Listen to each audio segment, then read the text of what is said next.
Yohanan, chapitre 5. Bible de Yahushua Hamashia. Guérison d'un paralytique à la piscine de Bethséda. Après ces choses, il y eut une fête des Juifs, et Yahushua monta à Jérusalem. Or, il existe dans Jérusalem, près de la porte des brebis, un réservoir appelé en hébreu Bethséda, ayant 5 portiques. Là étaient couchés un grand nombre de malades, des aveugles, des boiteux, des paralytiques, attendant le mouvement de l'eau. Car un ange descendait à un certain moment dans le réservoir et agitait l'eau. Et alors, le premier qui y descendait, après que l'eau avait été agitée, était guéri, quelle que soit la maladie dont il souffrait. Or, il y avait là un homme malade depuis 38 ans. Yahushua, le voyant, couché par terre, et sachant qu'il était déjà malade depuis longtemps, lui dit « Veux-tu être guéri ?» Le malade lui répondit « Seigneur, je n'ai personne pour me jeter dans le réservoir quand l'eau est agitée.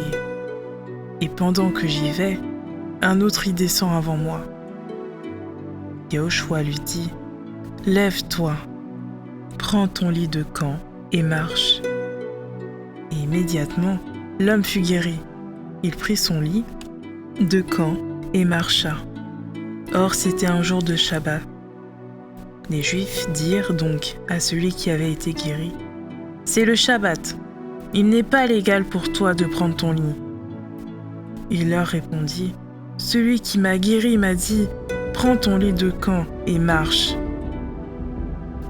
Alors ils lui demandèrent « Qui est celui qui t'a dit « Prends ton lit de camp et marche » ?» Mais celui qui avait été guéri ne savait pas qui c'était, car Yahushua s'était échappé du milieu de la foule qui était en ce lieu. Après cela, Yahushua le trouve dans le temple et lui dit « Voici, tu as été guéri, ne pêche plus désormais, de peur qu'il ne t'arrive quelque chose de pire. » Cet homme s'en alla et rapporta aux Juifs que c'était Yahushua qui l'avait guéri. Et à cause de cela, les Juifs le persécutaient, Yahushua, et cherchaient à le faire mourir, parce qu'il faisait ces choses pendant le Shabbat. Égalité de Yahushua avec le Père. Mais Yahushua leur répondit « Mon Père travaille jusqu'à présent, et moi aussi je travaille. » Et à cause de cela, les Juifs cherchèrent encore plus à le faire mourir.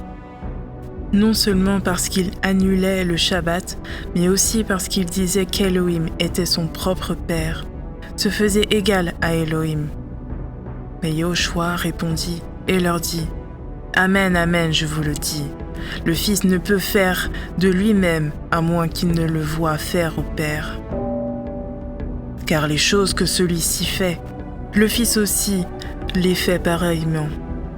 Car le Père aime le Fils et lui montre toutes les choses qu'il fait. Et il lui montrera de plus grandes œuvres que celui-ci, afin que vous soyez dans l'admiration. Car comme le Père ressuscite les morts et donne la vie, de même aussi le Fils donne la vie à ceux qu'il veut. Car le Père ne juge personne, mais il a donné tout jugement au Fils, afin que tous honorent le Fils, comme ils honorent le Père. Celui qui n'honore pas le Fils n'honore pas le Père, qui l'a envoyé. Amen, amen, je vous le dis. Celui qui entend ma parole et croit à celui qui m'a envoyé, a la vie éternelle, et ne vient pas en jugement, mais il est passé de la mort à la vie. La résurrection. Amen, amen, je vous le dis. L'heure vient, et elle est même déjà venue, où les morts entendront la voix du Fils d'Elohim. Et ceux qui l'auront entendu vivront, car comme le Père a la vie en lui-même, ainsi il a donné au Fils d'avoir la vie en lui-même, et lui a donné le pouvoir de juger, parce qu'il est le Fils d'humain. Ne soyez pas étonnés de cela, car l'heure vient où tous ceux qui sont dans les sépulcres entendront sa voix et en sortiront. Et ceux qui auront fait des choses bonnes ressusciteront pour la vie. Mais ceux qui auront fait des choses mauvaises ressusciteront pour la condamnation. Témoignage en accord avec celui de Yahushua.